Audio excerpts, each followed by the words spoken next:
Back in my early 20s, I was invited to a meeting by a friend of mine. It's going to be a lucrative business opportunity, he told me, so I figured, what the hell, I'll go and see what this is all about. Turns out, it was another pyramid scheme being peddled by some fake celebrity or a low-level, quote, high roller who had given up his 7-figure income to pursue this incredible opportunity to become rich and be my own boss. We've all heard of these at some point in our lives. The one thing that stuck out to me, aside from the terrible acting and the fake applause from the audience, were that all of the slogans and acronyms this dude was throwing out every 30 seconds. Every one of these BS acronyms he threw out made these people even more excited to throw their money away while simultaneously making fools out of themselves in front of their friends and family. The word poor was acronymized as passing over opportunities repeatedly, as if to somehow imply that the reason that people were poor was because they didn't get involved with these pyramid schemes, unlike all of these brilliant people at this ridiculous meeting. Even though I wasn't as hip to the script as I am now, I could still sniff out a hustle from a mile away. Obviously, I didn't sign up, but thinking back on that night made me realize that there are a number of slogans that we as people have accepted as gospel truth for no other reason but that we've heard them our entire lives. But if you break them down and really think about them, a lot of them don't really make much sense, and some are even patently false. We've all heard expressions like beggars can't be choosers and better late than never since we were kids. These sayings have been around forever. Now, while there is some truth in some of these sayings, there are quite a few that are complete BS. And what a lot of men don't realize is that these gospel truths are holding them back, and they'll continue to hold them back until they see them for what they really are and eliminate them from their thought process. But here's another thing I've noticed. What most of these sayings also have in common is that women accept them as hard and fast truths regardless of context or circumstance. Now, that fact alone should set off our alarm bells, but because we're raised to believe that women are infallible, we dismiss the basic instinct not to put our trust in a woman's intellect or rationale. Now, all of that said, believing in this kind of BS because they make sense linguistically or poetically, that's par for the course for women. This is actually one of the easiest ways to hack a woman's brains and make them believe just about anything. Give anything, and I mean anything, an acronym, make it rhyme, or give it some sort of ironic symmetry, and chicks will believe anything. It doesn't matter what it is. You see it in television, movies, memes, and especially advertising. Why else do you think ad agencies target females? It's because they know and understand that women are easily influenced by made-up proverbs and words of wisdom. All they have to do is make something sound profound or abstract, make sure it somehow rhymes, get a wordsmith to clean it up for the FCC, and voila, instant customers. But again, we expect this from women. But as men, we have the ability to see through the BS. We have the ability to cut through all of the jargon and shiny words and see something for what it really is. But a huge problem is that we're not. So today, I'm going to help men to reactivate that part of our brains that filters out the BS and give you guys the 7 most prevalent words of wisdom that are complete BS. Now, before I get started here, make sure you like, subscribe, and share. I also have a question for you. Aren't you sick and tired of being tricked by bad girls pretending to be good girls? Yeah, thought so. To keep these unworthy women out of your life, outside of being a hookup buddy, get your hands on my free ebook, 16 Ways to Immediately Disqualify Her for a Long-Term Relationship. It is absolutely free when you sign up for my newsletter. Just go to donovansharpe.com/newsletter, plug in your very best email, and the book is yours. This book is going to completely change the way you deal with certain women in your lives. Trust me. And don't forget to tune in today at 3 p.m. Eastern, noon Pacific, for the live series premiere of One-on-One with Donovan Sharpe. My very first guest will be Myron Gaines. Myron and I will be in studio together discussing anything and everything that pertains to dominating life as a man here in the 2020s. If you have any questions for us, call 702-919-7197 and we will read and answer the very best on the air this afternoon.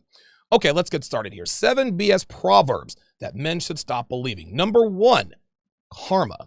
Another variation of this fallacy is the phrase, what goes around, comes around. Now, this particular maxim states that if you are a good person, do right by people, and live an honest life, then you will be rewarded with a good life, and good things will happen to you.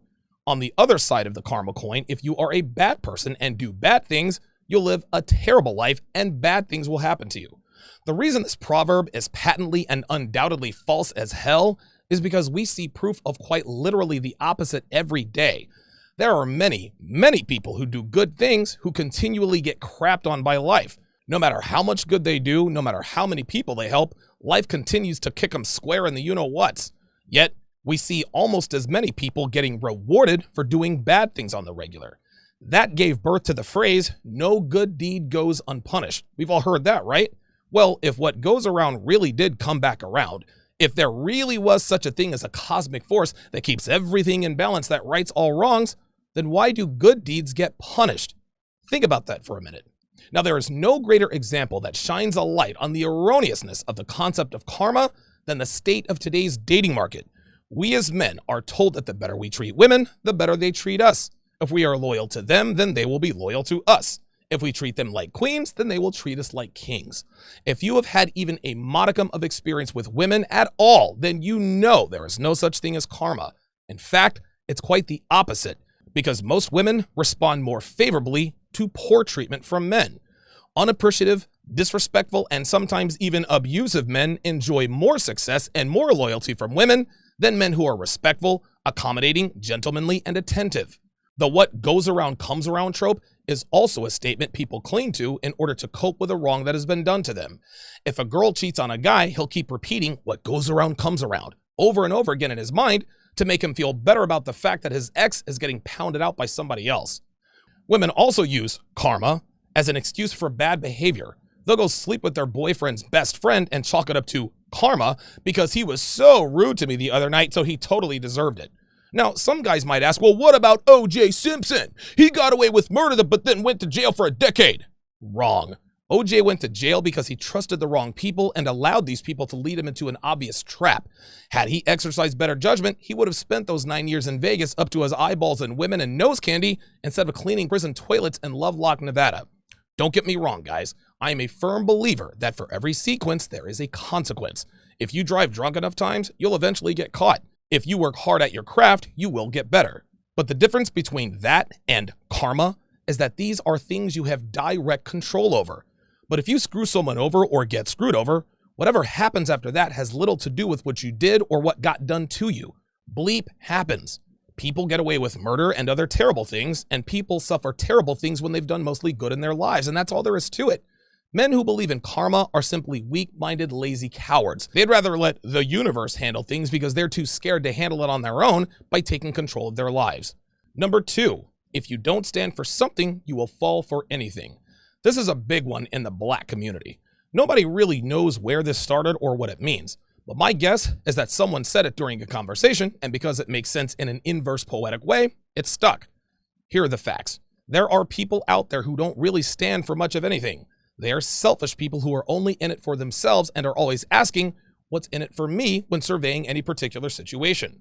This particular breed of human is normally financially shrewd, extremely calculated, and only looks out for themselves and a small group of people close to them. But the characteristic that defines them the most is that they are impossible to get over on. You can't scam these people. They see right through BS and are highly skeptical, meaning they don't fall for anything. Look, just because something sounds great lyrically or has ironic polarity when you say it out loud, stand, fall, doesn't mean it's true. And this particular axiom is a prime example. Number 3, you gotta give respect to get respect. False. Respect is earned, gentlemen, never given. Funny thing is, 99% of the mouths I've heard this come out of are female. And as we all know, females these days aren't good for much of anything outside of hookups. So it stands to reason they say this all the time, knowing full well they don't possess qualities or characteristics worthy of the respect they demand. Something else to consider is that men who disrespect women the most seem to get the most respect from women. Crazy how that works, right? And consider this. Women are confusing respect with liking someone. Just because you don't like someone does not mean you don't respect them. A lot of people hate their bosses, but they respect them. Yeah, but he only respects his boss because he's his boss. He didn't do anything to earn it. Yes, he did. He rose through the ranks and became an effing boss. He earned that title, meaning he earned that respect. Just because you don't sign off on it doesn't mean he doesn't have it. And it's the same with women. If a woman were to get in a fist fight with another woman and loses that fight, she'll respect the other woman. She might not like her, and she definitely didn't like catching a beat down from her. But guess what? She respects that other woman. You're wrong, Donovan, that's fear. Yes, sweetheart, that is fear. And fear and respect go hand in hand. If you fear someone, you respect them. You might not want to, but you do. So the next time a woman utters this falsehood, ignore her because she probably respects the men who disrespect her the most. Number 4, Don't be so hard on yourself. Now, to be fair, this isn't completely false. There are times and situations where people can be harder on themselves than they need to be. That can be a hindrance on one's progress. But once again, this is another slogan used mostly by women. And the reason for this is that women make terrible decisions and engage in stupid and irresponsible behavior almost all the time. A woman gets nailed and bailed on for the 3rd time this week? Don't be so hard on yourself, girl. Mr. Right is out there somewhere. You just gotta keep looking. A woman gets fired from her job for missing too many days? Don't be so hard on yourself. That job was never right for you anyway. A woman's kid gets kicked out of daycare because of bad behavior? Don't be so hard on yourself. You're a great mother. While it is important not to beat yourself up for too long over something, it is equally important to hold yourself accountable. Being hard on yourself is being honest with yourself. As men, we have the ability to say straight up, look, I screwed up because I just screwed up, and move on. Women have to hamster whatever they can to sleep at night. The most successful men in the world are extraordinarily hard on themselves and almost live in a constant state of malcontent. Such is the mindset of a dominant man who's kicking life's ass. Number 5, blood is thicker than water.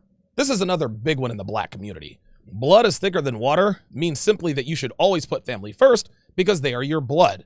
But most people know that family members can sometimes screw you over worse than people not related to you by blood. This particular saying is usually deployed when a family member is trying to borrow money, keep you around, or any number of things they've got up their sleeves. I'm not suggesting it's used in this way all the time, but I've seen and heard this way too much not to include it on this list. Yes, blood is thicker than water, physically, but it has nothing to do with what it means. Further, just because you're related to someone by blood does not oblige you to favor them. If a family member has screwed you over multiple times and one of your best friends have not, you'll gravitate towards your best friend as a matter of survival and common sense. Number 6, you can't always judge a book by its cover. I remember back when I was 18, maybe 19 years old, I was driving to the store with my youngest brother, who was 6 years younger than I am. We saw this dude driving this gold tricked out Acura Legend with these big shiny chrome rims pull up into the gas station where we were at. A dude got out of another car, leaned into that guy's window for a few seconds, and then left. I remember saying to my brother jokingly, man, I'm in the wrong business. And he responded, how do you know what he does? He could be a doctor. I calmly said, maybe, but would you trust him if he were your doctor? My brother fell silent and shrugged his shoulders in agreement. The fact of the matter is that we all judge people by the way they look and act. A man in a suit who is well-spoken gets better treatment than a man in tattered clothes. Women who are dressed modestly are looked upon with more respect than women who are dressed like working girls. It should come as no surprise that females who spew this garbage the most are the biggest hypocrites when it comes to judging books, as they dismiss men as possible suitors based solely on the way he looks, dresses, and speaks. But believe it or not, that's not a bad thing, because their biological hard drives are programmed to weed out weak, low-value males. If a man dressed in tattered clothes approaches her to strike up conversation, she's got every right to dismiss him. But the pendulum swings both ways. If a high-value man in a suit sees a slovenly, unfit woman in his presence, he quickly makes the judgment that she has no discipline, is unattractive, and would make a terrible significant other, as her cover tells him everything he needs to know about her within the context of a romantic relationship. This so-called proverb reeks of SJW droppings. They would have us believe that abandoning common sense and personal sensibilities would make the world a better place, when they're usually the first to lock their doors when they see a dude with sleeve tattoos wearing a hoodie walking down the street. Now, are there people out here who are more than meets the eye? Of course. There are people in the world who are well off financially but live a modest life. And men who know all the pickup lines couldn't pass a bleep test even if they knew it was coming. But those are the exceptions to the rule. And as we all know, the exception doesn't make the rule. So can you always judge a book by its cover? No, but you can most of the time. Number 7. The grass isn't always greener on the other side. Back when I lived in Vegas, my best friend in college used to come and visit me with his wife every summer. Now, back in the day, he was a lady killer. He treated girls like absolute garbage, and they loved him for it. He got married right out of college, and it didn't take his wife long to tame him. Long story short, she turned him into a sniveling, supplicating beta in no time flat. And every time we all got together, the vice she had on his you-know-whats gets squeezed tighter by the second. Needless to say, she doesn't like me very much because I represent the life he could have without her. Anytime I would regale them with a story about this chick or that, she'll shoot a glance at him that says, the grass isn't always greener on the other side, written all over her face. This particular falsity sounds as though it was designed specifically to keep men unaware of how awesome their lives would be if they knew the truth about women. As if giving the girl power movement the finger, getting fit, saving money, learning game and sleeping with beautiful women is a bad alternative to being married to an overweight, cranky female who will divorce you the minute she gets the 7-year itch. In this kind of context, the grass is always greener on the other side. This lifestyle is far more gratifying than living in the Matrix, and men here know and understand this very well. Yes, sometimes a new situation isn't all it's cracked up to be, and yes, it can sometimes burn you to venture into what you believe are greener pastures. But there's another proverb that flies in the face of this one that every man should internalize and live by. Fortune favors the bold. Here are a few more bonus falsehoods for you. You can't love someone unless you love yourself. I'm not sure where this one came from, but I'd bet the farm it was coined by a woman. Women, who are notoriously insecure and are utterly incapable of loving themselves for a number of reasons, fall in love all the time. My guess is that they use this BS expression when breaking up with a guy with the typical, "it's not you, it's me" excuse. Either way, self-love isn't required to express or feel love, and they know it. A woman cannot love herself unless a man loves her first. It is the same concept as a queen. A woman cannot declare herself a queen. Only a king can do that. The self-love fallacy is quite simply the king-queen debate. End of discussion. Here's another one. Age ain't nothing but a number. Funny, age doesn't seem to matter to women when they're underage and sleeping with men in their late 20s, or when they're past the wall and embracing the cougar lifestyle. But as soon as they see men their age dating younger women, they're always the first ones to call him the typical predatory names. Here's another one. Don't put too many irons in the fire. A man should never stop looking for ways to improve himself and better his situation. Using myself as an example, I'm currently working on building a second studio, writing a second book, and plan to do a few live shows in Hawaii and Vegas.